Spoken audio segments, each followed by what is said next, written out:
Oh, hello, everyone, and welcome back to Only Stupid Answers. This is a show where we answer your questions about movies, TV shows, comic books, Star Wars.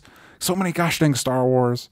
As always, I'm your host, DJ Wooldridge, and with me, as always, is your other host, Miss Roxy Stryer. Hello, Roxy. Hello, DJ. We are your hosts. Welcome to this wild ride called Only Stupid Answers, where we talk about all the things, including weird teaser trailers tweeted out by Dwayne The Rock Johnson. Dwayne The Rock Johnson. We're going to get, that's a last minute entry into today's episode. We're going to get into it. But first, as always, if you want to catch episodes like this early, if you want to watch the video versions of it early without ads, ad free, if you want to listen to incredible exclusive shows like what Roxy and I are into, or the Spider-Versity show that I do with Sal from Comic Pop, you can do that over at patreon.com/onlystupidanswers. And I have to mention that Sal and I just started our coverage of Into the Spider-Verse, the animated movie, and god fucking damn it, it's so fucking good. I've got to be honest, it's so good. Some of those movies, because it takes me like 4 hours to get through a movie because of all the notes I'm taking, because we try to get really into it. And what's sometimes your process? Watch, pause, watch, pause, watch, pause. It's evolving as I do it. What I've started to try and do is get through like a scene and then go back and like list the important things that I want to touch on in this scene, because it was like, watch a little bit. Oh, I want to talk about this. And it was so easy. Roxy, it was so easy for the Sam Raimi movies, because I've watched those movies so many times that the movie could just be going and I'm just taking notes because I've seen them. Right. It wasn't until we hit Amazing that I was like, oh, this is going to take more of my focus, because I don't just I don't have this movie committed to memory. Mm-hmm. What's the weirdest note you've had to write down? Oh, what's the weirdest note that I've had to write down? I don't, because again, there's so many.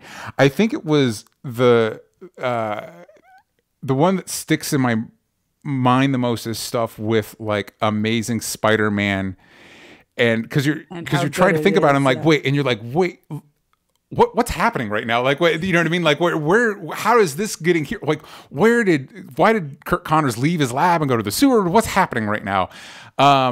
It's a really tough moment when you are taking notes on a movie and you can't figure out what's happening. Like, that's like if you are taking notes and you still don't know what's happening in a movie, it's tough. It's tough. I'm a little worried about Venom, which is the next movie we're going to do, because Venom is a movie that when I just sit back and I let it wash over me, I enjoy fine. I think within the process of like really critically like looking at it and taking notes, it's going to be a chore. Point is, Spider-Verse was such a breath of fresh air. I will say, and as far as the note-taking process goes, a little bit challenging because so much is packed in that movie. There's so many like little details and little moments. And Sal and I were talking about like there's no fat in that movie, that a lot more note-taking had to happen, because it's like, oh my God, they're doing so much. But it was so good. It's just so good. Anyway, point is, if you want to hear me and Sal talk about that movie and just gush over it, you can do that over patreon.com/onlystupidanswers. On iTunes, give us a 5-star review, please and thank you. We will review that on the show. Literally, you can write anything you want and I will read it, as long as you put 5 stars. And then on Spotify, we ask a question every week, and you can answer it there. Last week's question was, who was your favorite alternate version of Superman? This was in honor of the episode we did with Jason Edmond. Sam Jacob says, I love Sunstar from Second Coming, more so in what they represent in context of the story. Second Coming's great. It's from Mark Russell. Roxy, have I ever talked to you about Second Coming? No. Okay. Maybe. I don't want to say no that definitively, because the truth is, DJ, it would be on air and somebody would point it out. Actually. And also, we've probably talked about this before. Yeah, but I don't remember. Roxy and I do a lot of shows. And we talk about... I remember every word you've ever said, DJ. And unlike Roxy, I flush my brain. Like, I just have to. For space reasons, I just flush my brain of it. Like, I don't know. I've probably told Roxy the same story at least 5 times at this point. No, I think it's my gamer brain that helps me remember it all. Yeah, that's why. But the pitch for Second Coming, Roxy, is that Jesus comes back to Earth, and God forces him to hang out with that Earth's version of Superman, because that is what God wishes his son was like. He wishes Jesus was more like Superman. It is a comedy. It's like a buddy, like an odd couple roommate comedy. So it's good. So that works. Oh, it's so fucking funny. Oh, okay. I was thinking right now you were telling me this was like a serious. Like, no. It's so fucking funny. And not only is it a great, I knew obviously with the Jesus stuff it was going to be like a religious commentary, and as somebody that grew up within the church, it's actually a really smart commentary on specifically Christian religious practice, but also any like institutionalized religion. But also what I didn't expect with the Sunstar element of it, it's also a pretty solid critique of like superhero comics, and that like, hey, maybe punching everything isn't gonna fix things. Like just going into a room and punching everybody doesn't actually solve anything. Really great, really good stuff. And then Julian Washington too says, All Might from My Hero Academia. He's just a nice, wholesome guy who just happens to be the strongest person on Earth, which is who Superman should be. I will co-sign that as well. All Might is great, and My Hero Academia is great. As somebody that doesn't see themselves as a huge anime fan, My Hero Academia is a really good way to dip your toe in and see if, like, especially if you're like Roxy and I, and you're like fans of the superhero stuff that uses a lot of like Western superhero iconography, so it's easier to like plug into what the show's doing. That was the most casual you've ever put it. We're fans of the superhero stuff. Listen, it's not that it's our job to talk about these things. DJ, would you call yourself a fan of the superhero stuff? I hope somebody asks it like that one day. Yeah, I would say I'm a fan of the superhero stuff. I'd say it's become a defining aspect of my life somehow. Anyway, another thing that, speaking of the Patreon and stuff like that, yeah, wanted to start something new. This is our inaugural journey into this. This is only Stupid Answers. We like to answer your questions, and I wanted to see if anybody at home had random questions they wanted us to answer, and we got so many good responses. I'm going to be going through them over the following weeks, but I wanted to start with this one, Roxy. I think this is a good one for you and I to get into on this. I believe you. From Niran Krishna. What fictional universe do you think would be the best to live in for the average person? I obviously think this comes from the notion that if you like we love the Marvel movies, but if you think about it as just a normal person on the street, it's a fucking waking nightmare. And I think about a lot of times people will ask this question differently, which is why I like this one. But a lot of people will say, where would you want to live? Right. Mm-hmm. And I don't find myself to be the average person. So I'm thinking like Ready Player One or like, like there's a lot, but average person. Yeah. Just average person, just where, because I think for me, MCU off the table immediately, because everybody. Does it have to be superhero? I don't think it does. I think it could be Star Wars. It could be Ready Player One. But the problem, see, here's the thing with Ready Player One is you get to go in that plug in that world, but the real world is a dystopia and hellscape. So I don't know. I think for me, because, I think the kid in you would want to say like, oh, a DC universe. But like, let's be realistic. You're not going to be a fucking superhero, probably, statistically. And so I feel think like you're going so nerd on this. Like, shouldn't it be an island? Like White Lotus if you are white and rich? If you're white and rich. Yeah, but then White Lotus is our world. What fictional universe do you think would be the best to live in? Don't tell me that's our world. I'm not okay with that. No, there's got to be a better option than that. Oh, please, God. Oh man, see now, but it is tricky, right? Because yes, listen, if you lived in a superhero universe, you might be snapped out of existence for 5 years. Yeah. But also, they don't seem to necessarily have the systemic issues that we do. What fictional universe? Well, okay. Do we get to pick where we live? Like, if we're Star Trek or Star Wars, like, do we get to like what's that gambling? What's that gambling planet everybody hates? Oh, on Last Jedi. Yep. Yeah. So Star Wars, but you live on that planet. Yeah, because like nobody's ever coming back to you. Yeah, they're not bothering you ever again. I think here's, but I thank you, Roxy, because I think you 100% answered the question. I want to live in Star Trek future next gen, where humanity's kind of figured its shit out, and everybody's kind of on the same page, and listen, and we're just trying to find new worlds. That's all we're trying to do. Yeah, maybe it's like, I feel like thinking outside the box. It might be something more like Lion King. Great choice. But then if you're average, I don't know. You've got to be a king. You're going to get eaten, but you listen, everybody seems pretty cool about it. Everybody seems pretty chill. Do stampede. Like maybe, I don't know. Maybe some Disney, some Encanto. Oh, God, you're so right. Moana, Zootopia. Yes, yeah. Now we're thinking. Now we're cooking. Encanto. Oh, but see, the thing is, I don't want to just be a normal person in Encanto. I want to be one of the people with those cool room and the special powers. Yeah, I do get that. I hear you, and I see you. I think either Star Trek or Moana. Moana's version of the Pacific Islands. Yeah. Sorry if I'm getting that wrong. Moana would be great too, because then you could eavesdrop on some really good songs, and everybody likes like I've always wanted to live in a musical for a little bit. For everybody, you're walking around just like the important things they have to tell you. They've got to sing them. They've got to sing them. You gotta belt that shit out. I'm trying to think of other universes. Well, yeah, I'm just trying to think about the TV ones like Lost. I mean, that would be atrocious, but I'm just thinking about Are there any Battlestar? No, that's really bad. And I even think like Doctor Who, Doctor Who, but it's like, no, especially if you're hanging out with the doctor, that's basically a death sentence. You've got like 3 years before your ticket gets punched. Would you want to do Game of Thrones or no? No, God, no, fuck no.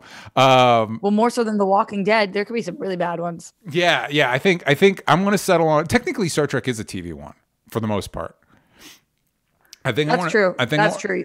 Yeah, I think I want to settle on either Star Trek or like Moana. I feel like there's another Disney movie that I go to that I'm trying to think of like the Pixar movies, but like I think Star Trek or Moana. That's me. That's my call. Yeah. I'm with you. I'm going through all the Disney, like, Little Mermaid. Mm-hmm. Little Mermaid's pretty cool, good. because then, like, if you were an average mermaid, you're not dealing with any of that. I want to walk on the land shit, and then you're just like a mermaid. You just get to be a fucking mermaid. Yeah. But see then, and that's good. The Little Mermaid time is before industrialization is good, because after industrialization, I think mermaid not so hot. Not so hot anymore. I mean, you make a good point though. Like if you said when you're talking about like the specificity in the universe, if you're just a normal Atlantean in the Aquaman universe, you're not Aquaman. You're not fucking fighting Steppenwolf. You're just an Atlantean. That could be pretty cool. That's tight. Yeah. That's tight. Like you're probably living a dope life. You're like, go protect me, big strong people. Yes. Here I am, just doing my thing underwater. Look at me go. Yeah. Playing the drums. I don't think there is a part of the MCU that hasn't been touched by terrible catastrophe. Because I was thinking like, oh, if you're like in Asgard, I'm like, well, Asgard got blown up, so I was like, okay, well, never mind. Yeah, no. Literally, the entire universe got snapped in half. So it's like, all right, well, Where's that place that Loki ended up? TVA. No, at like that castle. At the end of the universe. Yeah, that seemed like a lonely place to be. I'm kicking it there. Okay, leave me alone right now. just leave me alone. So those are our thoughts on fictional universes. Let us know what you think of by tweeting us or whatever, commenting on this post. I don't fucking know. It was solid, DJ. I think we just gave some solid answers. We nailed it, and I think this is something I'd like to do in the future. So if you have a random question, given the Discord, or you can tweet it at me. I think let's use the hashtag random questions, so that way I know how to find it. And we'll just keep moving on. But again, you guys sent me a bunch already, so we're going to work through some of those. But anytime you guys think of a random question you want us to answer, send it our way. Let's do a little bit of news before we get in the main topic. I haven't even said what the main topic is today. The kids don't even know. They're so fucking confused. It's not like it's in the title or anything. We're talking about Star Wars. Listen, it's the finale of Boba Fett was last week. This feels like a good time for us to be like, okay, Star Wars, where are we at? What are we doing? What's the game plan here? But before we get into that, let's do a little bit of news. Right up top, let's do the breaking news. Literally right before Roxy and I recorded, Mr. Dwayne "The Rock" Johnson posted a teaser for what is essentially the DC slate of 2022. But I think the only new footage we get is from Black Adam, which I guess is why he posted it. We see a lot of the Justice Society. We get a look at Dr. Fate and Hawkman and Cyclone and Atom Smasher, and they all look fucking cool as shit. Dwayne "The Rock" Johnson, of course, he's a living special effect. He looks amazing. Roxy, what you literally, we both literally just watched this before we started recording. What are your thoughts? What we need in 2022 are heroes, DJ. Yeah, but in the real world, I just, side note, in the real world, we could use some heroes. How about just nice people? Nice. Let's just settle for nice. Could you some people just be a little bit nicer? Can we just settle for that? I'm just down for like good people. Help thy neighbor. Yeah. I think that this was a bizarre little teaser. Not bad. Yeah. But bizarre. My brain is trained, unless I'm at a live event where they're like upcoming in 2022. My brain is trained to think teaser. So I kept thinking like there was a through line here, and there's no through line because obviously we're seeing little bits and pieces from Batman and Aquaman and Flash, Black Adam, and the Flash. Yeah. I was like, I'll get there. I'll get there. Everything Ezra blacked out of my mind right now, I think. And so it's just kind of like these little moments. But then throughout those little moments where we're seeing characters that obviously we know, like Aquaman or the Flash, or, that like these big characters, or even Black Adam, because everybody knows. I'm like, is that Noah Centinela? Oh yeah, Hawkman. Like you're seeing all this stuff, and it's like, this is the way that they're introducing people, and it's trippy for my brain, and not bad, but I just wanted to rewatch it multiple times and freeze frame, being like, who's that? What's happening here? At the end of the day, it's just a cute little teaser, but it kind of was like all jumbly mumbly, and I was like, are they trying to tell me that this is? They're like, don't forget, we have a shared universe. But it's weird because the Batman's part of that trailer, and as far as we know, he's not part of that. Yeah, but he's special, DJ. He is special. That is true. I just side note. Twitter started this thing. It's new for me. It might not be new for other people. Where just like random shit will show up on my timeline, not people I follow, just like random, like, hey, you might be interested in this. And so I've been getting a lot of Batman shit. And there's this, it was this one GIF of, I guess in one of the trailers, Batman puts on like a wingsuit. And because it's a GIF and it's repeating, it's just Batman pressing a button and this like wingsuit just like appears over his body. And it's like, the more I watched the GIF, the more confused I got about the logistics of how this wingsuit was happening, which is only a problem because this Batman movie seems like it's really pitching itself as like, this is a grounded, gritty, realistic take. And it's just like little straps appear out of nowhere and like buckle up on them. And it's like, wait, what is happening? So it'll be interesting. I'll be interested to see how I feel. Technology, nanotech. Sure, I guess. And maybe within the context of the movie, I'll be like way on board. Seeing it in GIF form definitely was not the ideal version for my brain to accept what it was seeing. But anyway. What about this excited you, DJ? Anything? All the Black Adam stuff. I thought the Justice Society looked really cool. I liked. It does look like we're edging really hard on Black Adam. Being an anti-hero. The Rock has described him as like, this version's an anti-hero. And like in the comics, it's like, yeah, sort of, but mostly like a villain, like a more of a sympathetic villain than like a anti-hero. This is very much the stuff we see from Black Adam is like his heroic journey. What I do like about that is it positions him in a more complex place than say a Superman or a Batman, where he's starting off in a more villainous area and then becoming more good. So that arc could be interesting. I do wonder if this Justice Society might be a way for them to test the waters of maybe doing something different than Justice League. What do you think about first off, all the Justice Society characters look really, really cool in this trailer, but it does make me wonder, like, is this like a kind of a backdoor pilot to be like, hey, forget the Justice League, here's the Justice Society? I don't know, DJ. I don't know that they know the answer to that. I feel like DC, the motto of DC is throw spaghetti at the wall, see what sticks right now. Like that is, they're really, as crazy as this is to say, because, we're 7 years into the movies for DC. When was Man of Steel? It was 2014, right? I think it was 2013. Okay. Wow. So, 9 years like 9 years. Yeah. We are at square one. Yeah. 2013. We're at square one, where we are back to square one. That's really where they are. And I don't mean that in a bad way necessarily. It's an exciting place to be, but like, I really feel like even though we've been with these people for almost a decade, this is like, does this work? Think about it. Think about where we were at this point in Marvel 9 years deep. Yeah. It's just, damn it. I mean, we were almost done. We were approaching Endgame. Yeah. Because that was 11 years in, right? Wasn't something Infinity like that, like War 10 or 11? Yeah. I think you're right. I think Infinity War was like the quote unquote 10-year anniversary, and then so Endgame was 11 years in. Fuck me, god damn.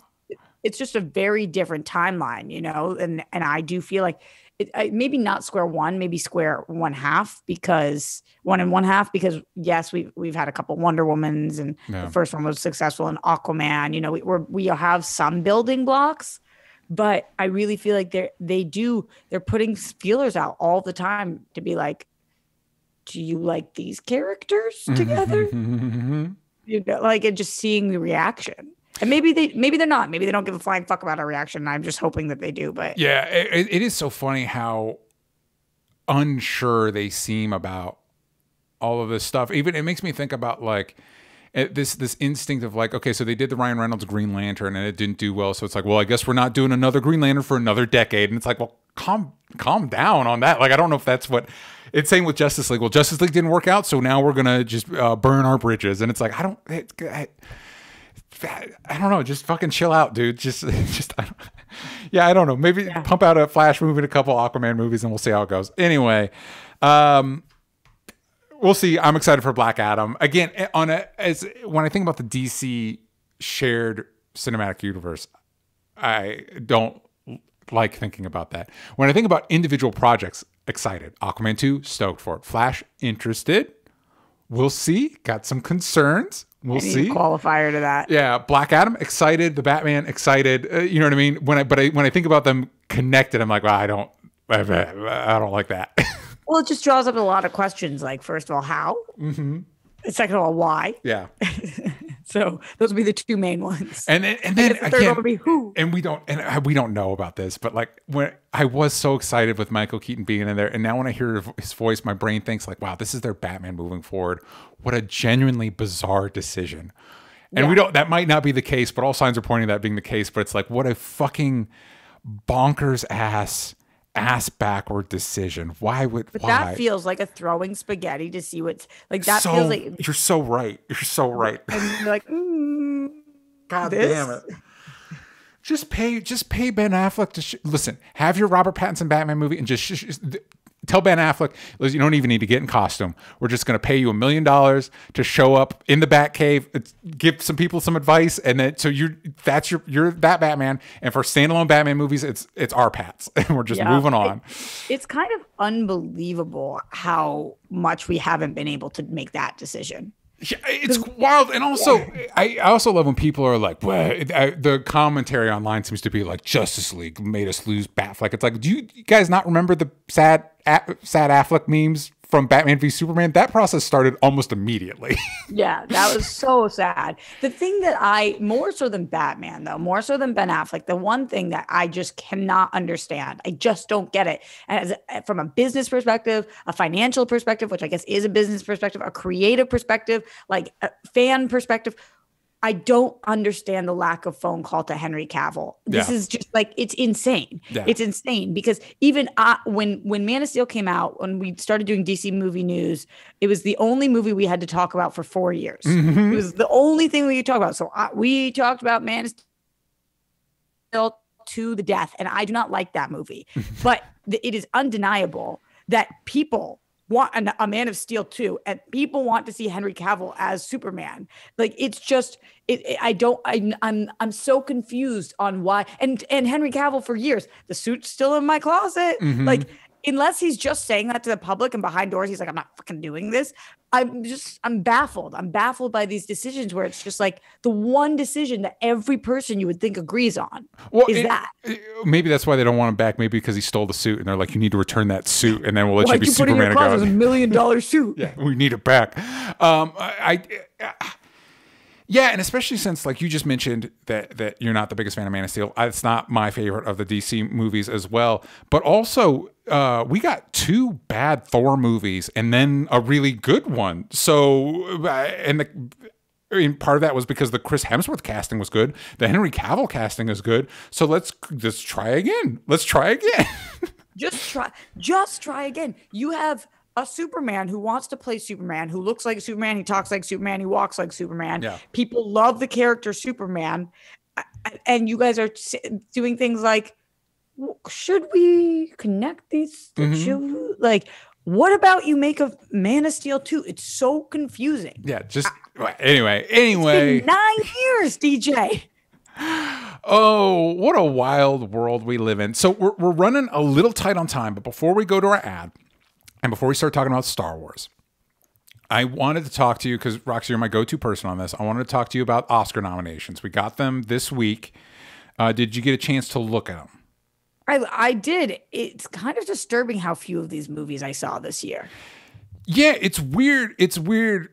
Yeah, it is. It's weird. It's just a weird, like... It's a weird year. We've been in a panini. It's weird. This past 3 years has been a weird year. And there was like bizarre storylines around all these. Like, to be 100% honest with you, of all the movies that are nominated for Best Picture, I saw 2 of them. That's crazy for me. And by the time the Oscars come, I think I'll probably have seen 6 of them. Yeah, so just looking at the Best Picture, we've got Belfast, which I probably will not see. Coda, Don't Look Up. It costs $20 right now. Oh, shit. Yeah, exactly. Don't Look Up, which I'm not... I haven't watched it. I'm not excited to watch. Drive My Car, which I'm interested in checking out. Dune, of course, which we've discussed and we've seen. King Richard, I know you've seen. Licorice Pizza, which is a movie I will probably check out when it's streaming somewhere. Nightmare Alley, which I thought was really good. I don't know if it's best picture good, but it's really good. Power of the Dog, which was not my favorite, but sure, I get it. And West Side Story also makes sense. I've seen 3 of these. It's bizarre. I hear that Coda is amazing. I want to watch that one. And that's, I think, streaming for free on Amazon. So I definitely want to go check that one out. Licorice Pizza had that really bizarre story. After it came out, there was like huge backlash. I don't know if you heard about all of this. I see people's like reaction. Like just this week, somebody was like, they've a movie nominated for Best Picture promotes pedophilia. And it's like, well... so it took me a second, like, what are you talking about? And then I was like, oh, it's Licorice Pizza. And I'm like, so that's not even what I'm talking about. I feel like that might be overblown. Like, I understand what you're reacting to, but I feel like you might be overreacting. But again, I haven't seen the movie, so I don't know. I haven't seen the movie either. And that's not even what I was talking about. I was talking about people said that it was like my Asian friends said that they thought the movie was very racist. Oh shit, I don't know, because again, I have not seen it. I haven't seen the movie, so but I have 2 Asian friends who both separately saw the movie and were like, "This is fucked up. Why aren't people talking about this? This movie is racist." I don't even know what they're referring to. Yeah, because all I know is I saw the trailer and the trailer I found confusing. I'm like, what is this movie about? And I just haven't.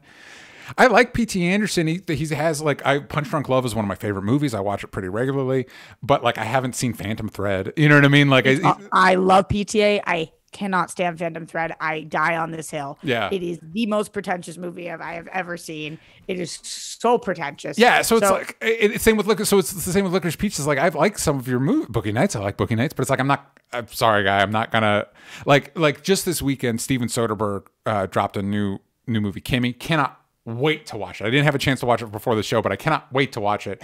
P.T. Anderson, I'm like, cool, I'll check that out eventually. I'm really looking forward to watching a couple of movies on this list. I still haven't seen West Side Story, which I can't believe I haven't seen. It was like one of my most anticipated. It just didn't work. I really want to see that. I really want to see Coda. And I've heard amazing things about Drive My Car. So those Drive are My Car all is things. 3 hours. So it's going to take me a minute to carve out time for that bad boy. Yeah, that's tough. That's tough. But of the things that I've seen on here, I feel like it's a bizarre year that Dune's nominated. That's so fascinating to me. I'm not surprised that Dune is nominated because of how seriously that movie takes itself. I am surprised, even though I'm on record as not being as big a fan of Dune as everybody else is. It is surprising that Denis Villeneuve did not get nominated for directing. That I would have thought if it was one or the other, I would have thought he was nominated. Directing, yeah. So, yeah, that was kind of strange. And then I did not like The Power of the Dog. I think that is the Phantom Thread of this season. That's very pretentious. I mean, I get why it's not. It's well made, and like you said, great performances. It's not for me. like you said, because who's it for, DJ? People that really want serious movies that are dramas with a capital D. Grammy and Papa watched this. They are Western fans. They love a serious drama. Yeah. And similar to most people I saw afterwards, they were like, "What happened at the end?" No. And I don't know about you, but I did some Googling afterwards. I was like, what was it? I didn't have any trouble with that. My issue with the end is the movie takes itself so seriously and is so grounded. And I think the machinations that result in the end are a little bit too heightened for the tone. Like, I feel like, maybe have a little bit more, if you're going to do this, maybe have a little bit more. I don't know. Anyway, it wasn't for me. It's not that there's a bunch of movies that I think should have been here instead. The main one that people have been talking about is Tick, Tick, Boom, that people really wanted to see nominated for Best Picture. I love that movie. Boom. I'd say Pig. I'd say Red Rocket. I'd say Green Knight. Baffling. Green Knight's not nominated for anything. I feel like so many people hated that movie though. Really? It's so good. Yeah, I don't know. I think that. For me, I'm with you on Pig for sure. I think Encanto should have been nominated for Best Picture also. Oh, agreed. Is it Best Animated? Probably. It has to be. It's a Disney movie. But yeah, Best Picture, 100%. I also, just looking at Best Actor, I'm genuinely shocked that fucking Nicolas Cage isn't on here for Pig. Are you fucking kidding me? What are we doing? And maybe In the Heights. Yeah. Yes. Agreed. So those are some that I would have thrown in there, but I haven't seen enough of these to know which ones I would kick out. So I do want to mention, I just recently watched The Eyes of Tammy Faye, and Jessica Chastain is nominated for Best Actress. Eyes of Tammy Faye is fine. It's good. Her performance in it is really good. So I am glad to see her. What is it? It's about Tammy Faye Baker, who was the wife of a famous televangelist. And so it is about the rise of fall of her and her spouse's huge, incomprehensibly huge Christian televangelist network. But Jessica Chastain in that movie is really excellent. Andrew Garfield's in that as well, and he's really good. But I'm glad to see her here because it's sometimes you watch a movie and you're like, the movie's fine, but the reason you watch it is for this performance. It's one of those movies. Like, this movie exists for that performance almost entirely. I guess that's it. I think I said all the stuff I wanted to say about that. Just like, fucking Pig was good, and so was Green Knight. Yeah, but that's not the kind of movie I feel like that gets nominated. You're right, Roxy. You're 100% right. Although it is, what's crazy about that is they both are celebrities. Yes. They're not like tiny little indies. Yeah. Hold on, I'm just trying to, because normally I find what are we doing over here? Website. Here we go. I tend to find, nope, not this year. I tend to find that I feel the movies I enjoy best represented in the screenplay categories. But this year it's like Best Adapted is Coda, Drive My Car, Dune, Lost Daughter, and Power of the Dog. And Best Original Screenplay is Belfast, Don't Look Up, God damn it, King Richard, Licorice Pizza, and Worst Person in the World. So I guess I'm kind of in the cold on this one. And I don't know if you saw this, Roxy, but there's been headlines going around about Joe Rogan pointing out, like, hey, maybe people just don't give a shit about the Oscars anymore. And it's like, oh yeah, you're probably right. Those are not the Joe Rogan headlines. Not Joe Rogan, Seth Rogen. I misspoke. I'm sorry. I was like, I'm seeing very different Joe Rogan. No. That's probably why I flubbed that up, because I don't know if you saw what Joe Rogan's been saying. I was like, how is this going to tie in right now? Oh, God damn it, Joe Rogan. Certainly did see what he was been saying. Yeah. Thank you for. Yeah, Seth Rogen, Mr. Seth Rogen. Yeah, he was a completely different Rogan. Well, that's a bummer for.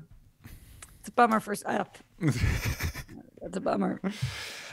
So let's go on a quick ad break, and then we'll be back to talk about, gosh dang it, we're going to be talking about Star Wars. Oh my goodness, we are back, and we're here to talk about Star Wars. If you want to know Roxy and I's our specific breakdown of the Book of Boba Fett finale, you can check that out on Patreon, where we do what we're into every week. We talk about Peacemaker, we talk about Boba Fett. I'm going to be talking about the Tragedy of Macbeth and a bunch of other cool stuff. So check that out on Patreon.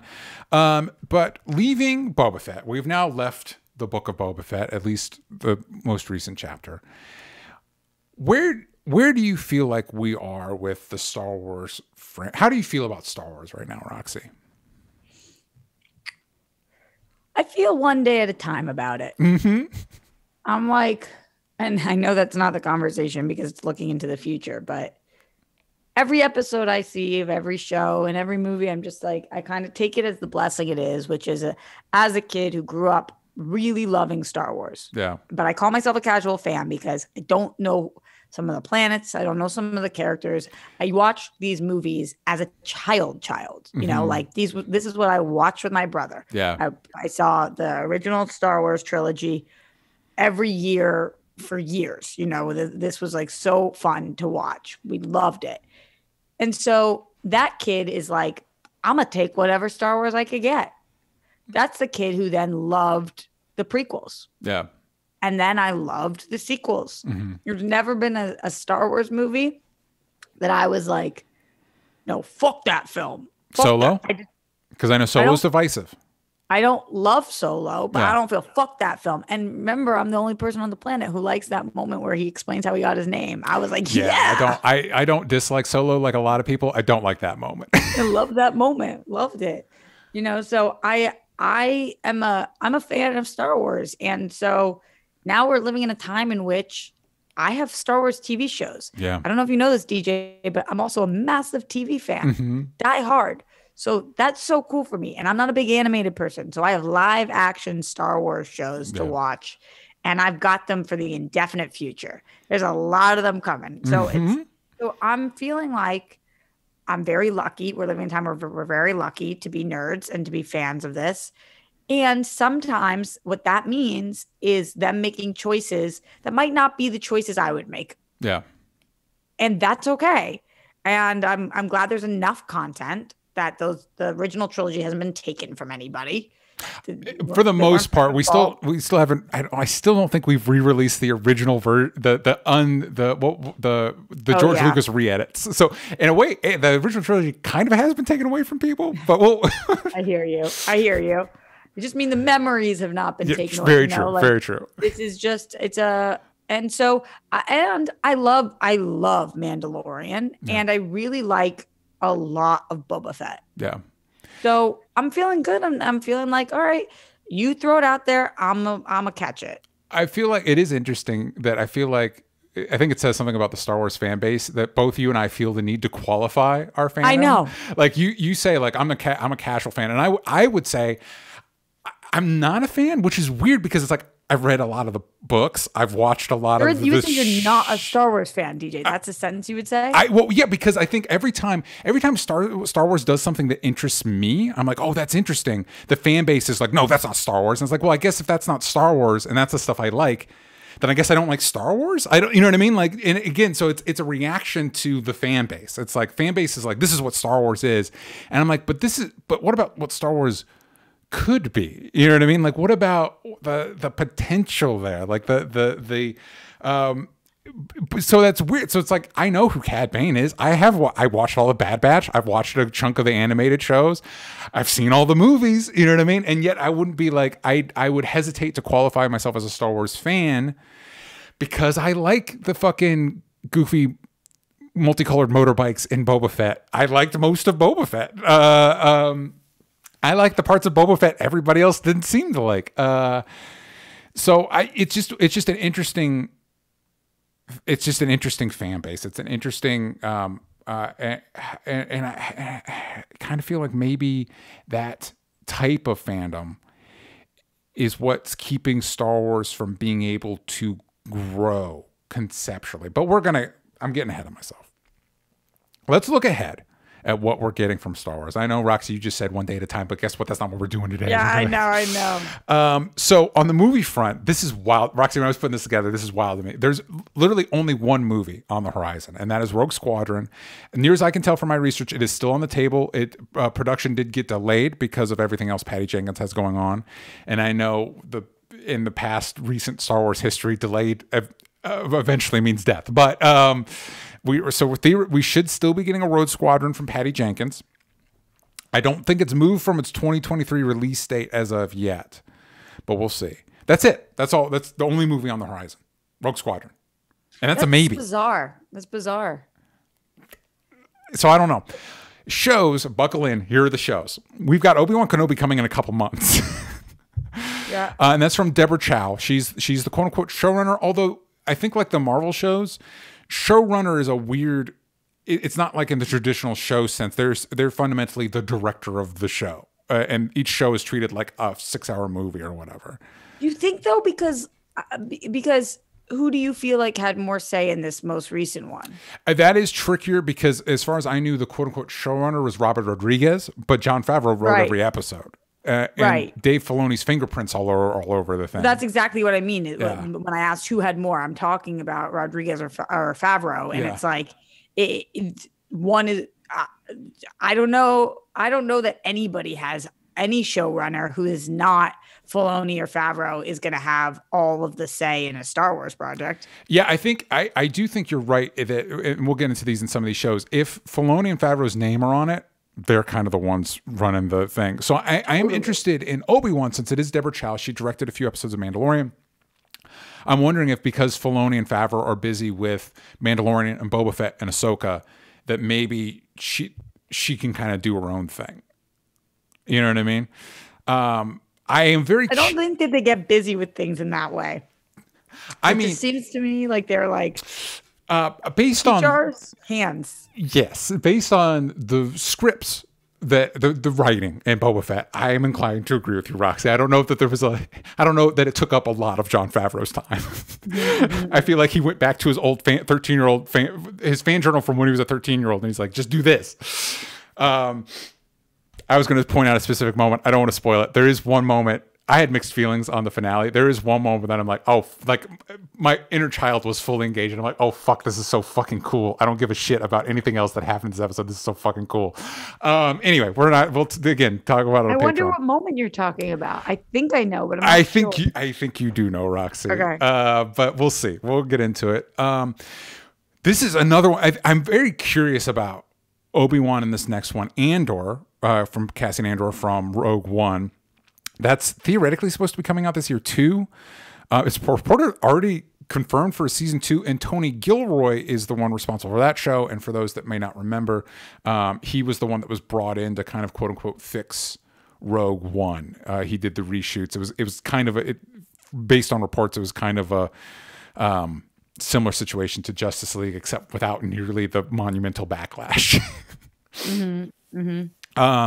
So I have literally I have no idea what to expect from Andor. People seem to be so excited when that was announced. Yeah. I feel like that got like some of the most buzz of any of the announcements about the Star Wars stuff.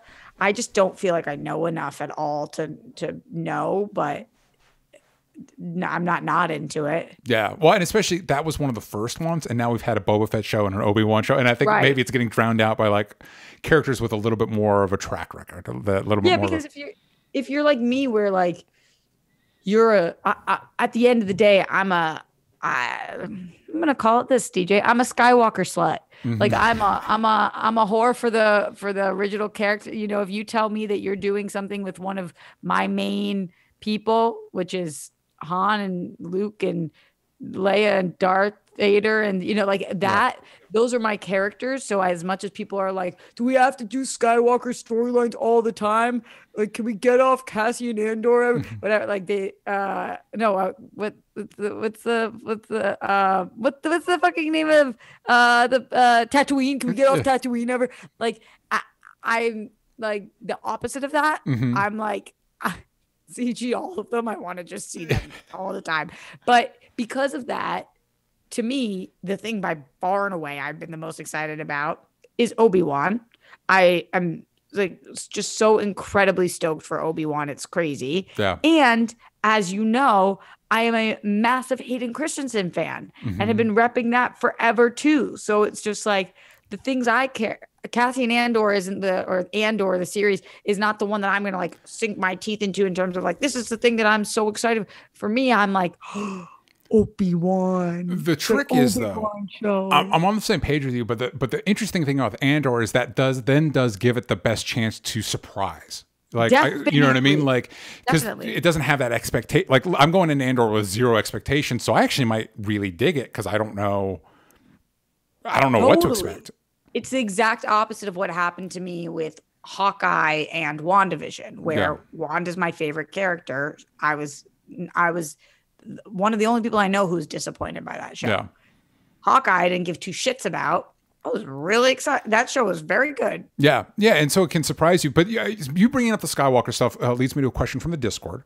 Leonard Kim, I'm almost certainly a Lonely Island on this, but would you be interested in more content from the sequel trilogy? Perhaps explore Rey, Poe, Finn, etc. I'm thoroughly enjoying Mando and Boba and look forward to Obi-Wan and Andor, but I've got zero attachment to any of them. And just a follow-up from Ellie B, who followed up to that comment, said, more Poe content because he is sexy. I agree. I also agree. I also agree. They're all three of them are very sexy people. The backlash, I guess is the word, around the lack of storyline for anybody who's not white in Star Wars, and like what took place afterwards, especially with John Boyega being as vocal and stating things that need to be stated as he did, and same thing with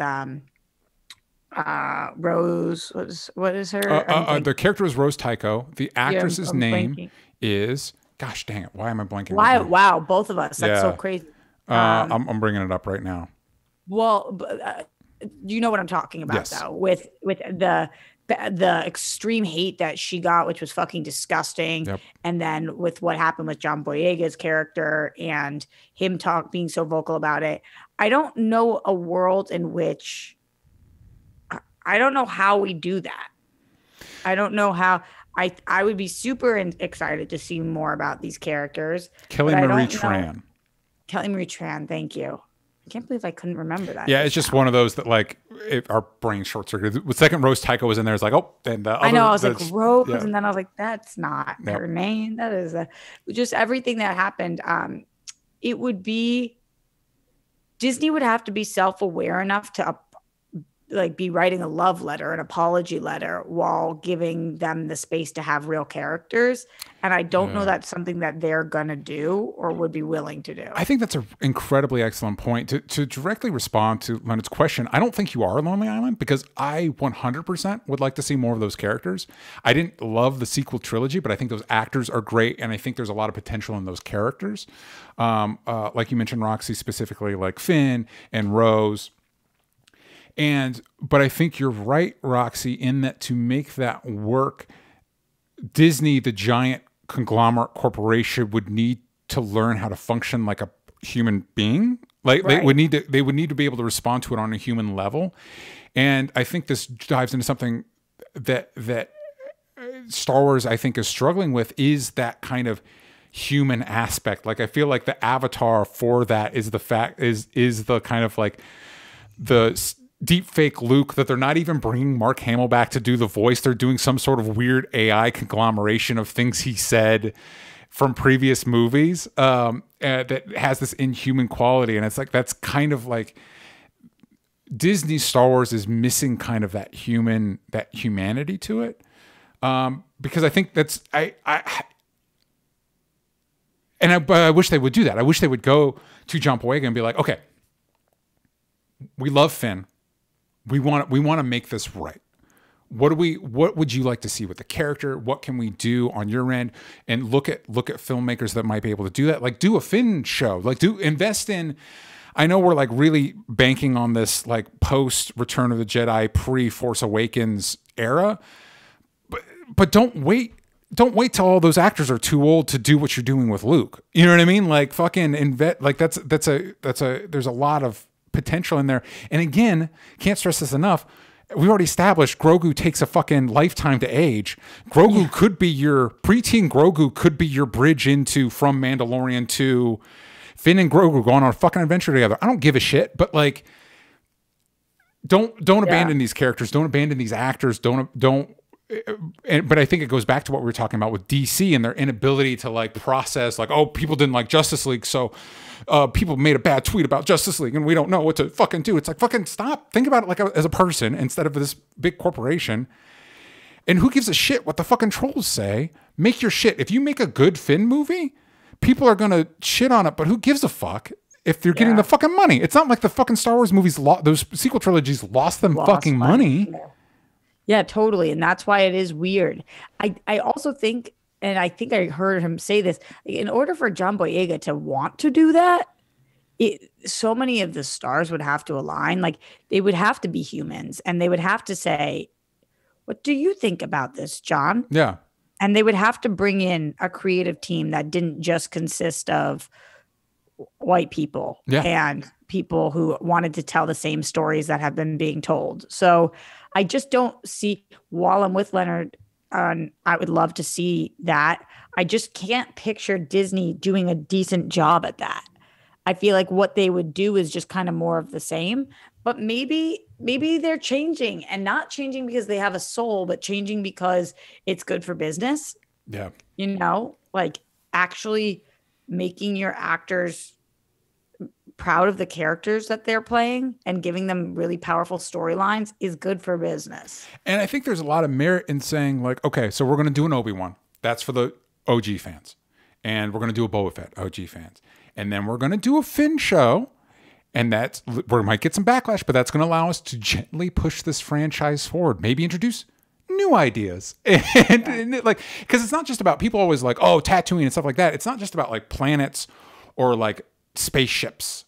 It's ideas. It's concepts. It's like, I keep waiting for, we've had 9 movies now. I keep waiting for the movies to like actually like dive into what the Force means conceptually. What are the belief systems behind the Force other than I push rocks with my mind and there's a good side and a bad side? Like we're 9 movies deep. At this point, there's got to be some more complex ideas than that. You know what I mean? I think that's why you and I actually really liked part of the what the fuck's the show we're watching right now? Boba Fett show, because on Tatooine, like when we're finally starting to learn, how does this operate? Yeah. How do Tuskens even survive out here? Yes. Like, how does this work? Yeah.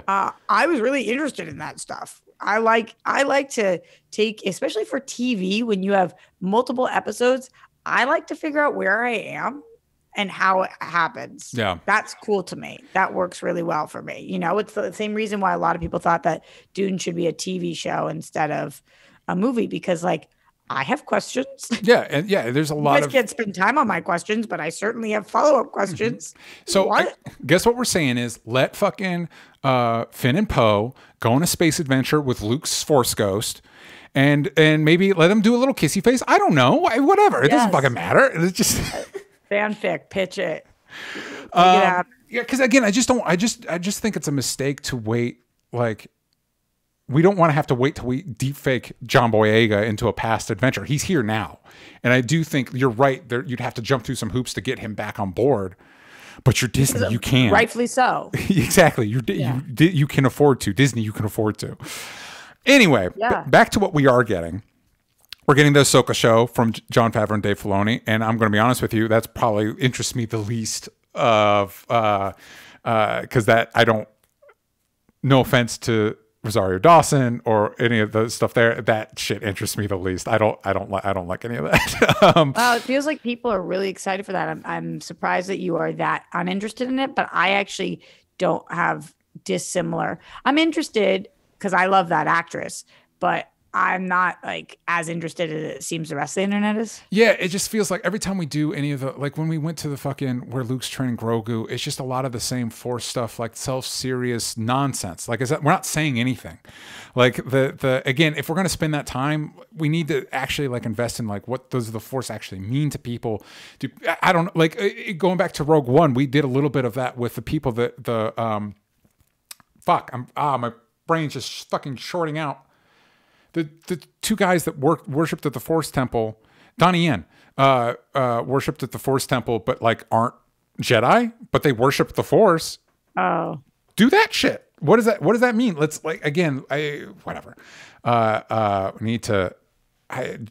Like we were just talking about, I would like them to just a little bit more, develop these concepts more instead of just throwing out more new stuff. Develop some of the concepts you have. I guess what we're trying to say is bring back Henry Cavill from Man of Steel 2. Exactly. What are we doing? What is he? How does he feel about the Force? Star Wars. Why haven't you tapped that yet? I would watch Henry Cavill on a Star Wars, by the way. Me too, because like Have you seen him? He's a handsome boy. He's a handsome boy. This one probably excites me the most. The Acolyte from Leslie Headland, who was the co-creator of Russian Doll. Why is this exciting you the most? Because it takes place during the comics are doing this right now during the High Republic. So like 100 years before the prequel trilogy, before Phantom Menace. And so before anything you've ever seen? Yeah. So like I know comics are fleshing out this time, but as somebody who's not reading the comics, this is completely new ground for me.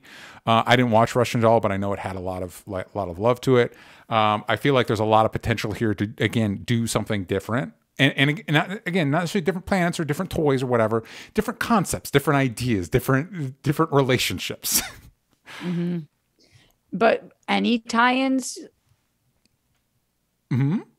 Are there any tie-ins, like any family names that will pop? Like I don't know. I feel like I don't know. I know. Yoda does factor because again he's 900 years old. He does factor into the High Republic comics and books that they're doing. Other than that, I think it's kind of completely uncharted territory. So yes, please and thank you.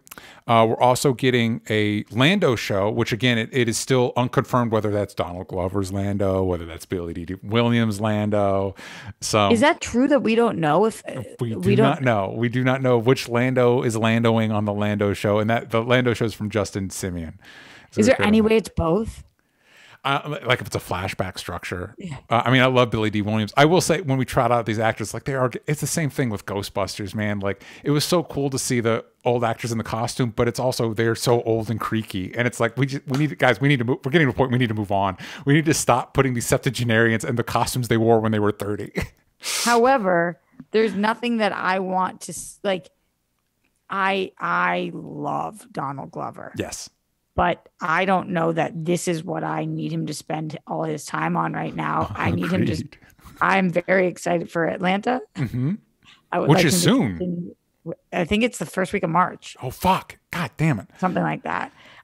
So that, I like that energy. Maybe another album. Yeah. Like, yeah. I agree with that. But this is cool. And I do love him. And if we could have some kind of flashbacks where they're both in it, that would be dope. I don't know what the show would be. Yeah. Good question. And then lastly, obviously we're getting Mandalorian season 3 and Bad Batch season 2. But lastly, we got Rangers of the New Republic, which is as of this time on hold. And some of the proposed storylines might be used in future seasons of Mandalorian, which I think is a nice way of saying this show is dead as a doornail. On hold. Words you don't want to hear. Yeah. We are not getting we're on hold. Rangers of the New Republic, which obviously, that brings up the Gina Carano of it all. But I can't imagine they were banking a whole show off of Gina Carano, off of all people. She had to have been part of an ensemble on that show, right? There was no way she was going to be the fucking lead. Regardless of Gina Carano's, I'm going to, for lack of a better word, say antics. Yeah, good. Yeah. Regardless of her antics, just performance-wise, I don't think there's any way. I don't think exactly, right? Like. Listen, I like the Cara Dune on paper. Yeah. I don't think there's any way that they were like, yeah, we're going to base a whole show around this person to the point where if she's not around, we can't do it. Like there had to have been. She can carry this. Yeah, there had to have been more going on than just that, but whatever. Let's end with a question from Brenda from the Discord. In my opinion, it seems like Star Wars is at its best when it's looking to new perspectives, Mando, Visions, even Rogue One, rather than establishing existing characters, i.e. Boba Fett or Solo. What do you think Star Wars is at its best, and where do you hope they will go? So I think I have the opposite feeling on that, which I know is everybody feels the way Brenda feels right now, which is like tread new ground, new territory. I love my original characters, so I like to do that. But tonally speaking, I feel like Star Wars is at its best when it's got soul, when it has heart. Yeah, at its core, it's like kind of a family story about siblings and a lack of and parents and a lack thereof, or connections that are lost, and love and supporting each other. That's like obviously not what that's not how you would pitch Star Wars to somebody, but like all those things have soul. You know, Yoda as a character, like there's just so much soul there. There's so much wisdom and there's so much love and power. And it's about good and evil. Yeah. And that inherently has soul. So I think that's when Star Wars is at its best, when it's that, but it's also like a little fun. And anything that has that, I'm down for. It is, I agree, and we'll talk about this when we speak about the most recent episode of Boba Fett. It is not cool when they retread the exact same storylines. Yeah. Like when they have I don't love when, even no matter who the characters are, I don't love when we're treading the exact same storylines with some of our characters. Yeah. And I will get into that. But I do like some of our OGs. And also, speaking of that, I think that's another reason why I liked Boba Fett is for me, it was the first time in a long time with Star Wars that I had fun watching it. Like it felt like the show was having fun. Like I know everybody's dunking on that weird spin move that the mod does, and it's like, yeah, that's Robert Rodriguez shit. I love that shit. It's cool. It's cool just because. Why is it there? Because it's cool. Because Robert Rodriguez on the day thought it was cool, or the actor thought it was cool, and they fucking did it. Yeah. Again. It's fun. Sometimes it's a good reason. Sometimes it's a fine reason for something. It's cool. Yeah. It's just like, it's Star Wars. We're having fun. Either we need to spend more time to like deep in this world, or we need to have more fun with it. I mean, you know, or ideally both. So those are our thoughts on Star Wars, the state of Star Wars. Roxy, where can the kids find you? Everywhere at Roxy Stryer. Boom. Check that out. You can find me at DJ Talks Trash. You can find this show everywhere that matters at Only Stupid Answers. But on Twitter, yank out the vowels from stupid. Please like, share, and give us 5 stars. And we'll see you next week. Bye, everybody.